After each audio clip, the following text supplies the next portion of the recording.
Friends, आज की bulletin में फिर हाजिर हैं एक सनसनीखेज वारदात के साथ, जहां एक नवविवाहिता ने शादी के 5वें ही दिन पति को सुला दिया मौत की नींद। अब जाने पूरी हकीकत। पायल के हाथों की मेहंदी का रंग उतरा भी नहीं था कि उसने उन्हीं हाथों से शादी के 5वें दिन प्रेमी और उसके दोस्त के साथ मिलकर अपने ही पति की हत्या कर दी। यह भी जाने मेहंदी से रचे हाथों ने कैसे सुलाया पति को मौत की नींद। Report JP Rawat. आप देख रहे हैं अपना मनपसंद चैनल संदेश महल।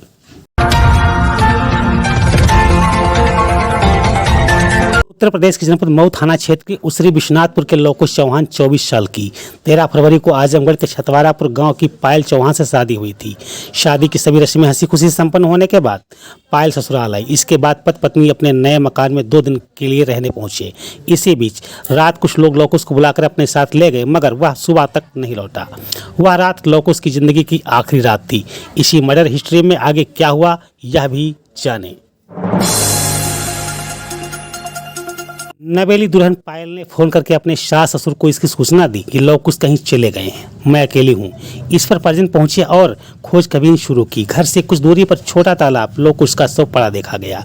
इसके बाद घर में बजी शहनाई वो बात खुशियां मातम में बदल गई। हर कोई परेशान दिखा। आखिर अब क्या होगा। जिनों की तहरीर पर अज्ञात के विरुद्ध पुलिस ने हत्या का मामला दर्ज किया। किसी ने सच कहा है कि पाप सिर चढ़कर बोलता है, जो यहाँ सच साबित हुआ। कुछ ही घंटों के बाद पुलिस जांच में चौंकाने वाला सच सामने आया, जिसे जानकर हर कोई हैरत में है। जाने क्या है माजरा। पुलिस को पता चला कि पायल और दिनेश यादव नाम के युवक से प्रेम प्रसंग चल रहा था। पायल अपनी शादी से खुश नहीं थी, इसी वजह से पति की हत्या की साजिश रची। प्रेमी और उसके दोस्त की मदद से गमछे से पति का गला घोंटकर मौत की नींद सुला दिया। क्या कहती है पुलिस यह भी जाने। का खुलासा करते हुए सीओ दिनेश दत्त मिश्र ने बताया कि शव मिलने के बाद मृतक के पिता घनश्याम चौहान ने FIR दर्ज कराई थी। हमारी हर तरह की अपडेट पाने के लिए चैनल को लाइक और सब्सक्राइब करना न भूलें।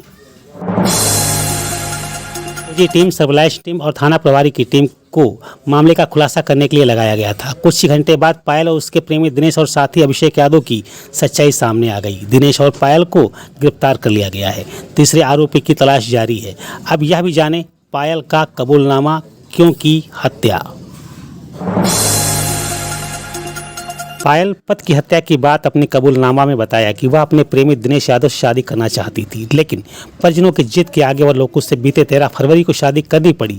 शादी के बाद वह अपने प्रेमी संपर्क में थी। इसी दौरान दोनों ने लोकेश को मारने की योजना तैयार की, जिसके बाद 17 फरवरी को दिनेश अपने दोस्त अभिषेक के साथ रात में उसरी पहुंचा और पायल को फोन किया। जहां पायल ने दरवाजा खोलकर दोनों को अंदर बुला लिया, वही लोकेश उस समय गहरी नींद में सो रहा था।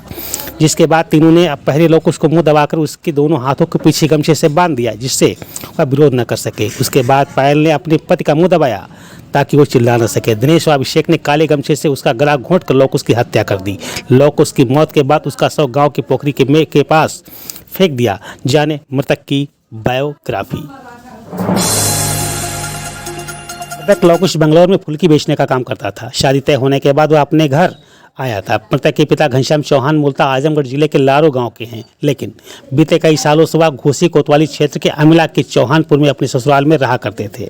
शादी के 2 दिन बाद ही लोकेश अपनी विवाहिता पत्नी को लेकर पिता द्वारा उसरी में बनाए गए नए मकान में रहने लगा था। घटना के खुलासे के बाद लोगों में यही चर्चा है कि कलयुगी पत्नी ने मंसूबे को अंजाम देने के लिए मृतक को दूसरे नए घर में पर रहने को विवश किया, जिससे किसी परिवार को सदस्यों के न होने किया वह और उसका प्रेमी आसानी से घटना को अंजाम दे सकें।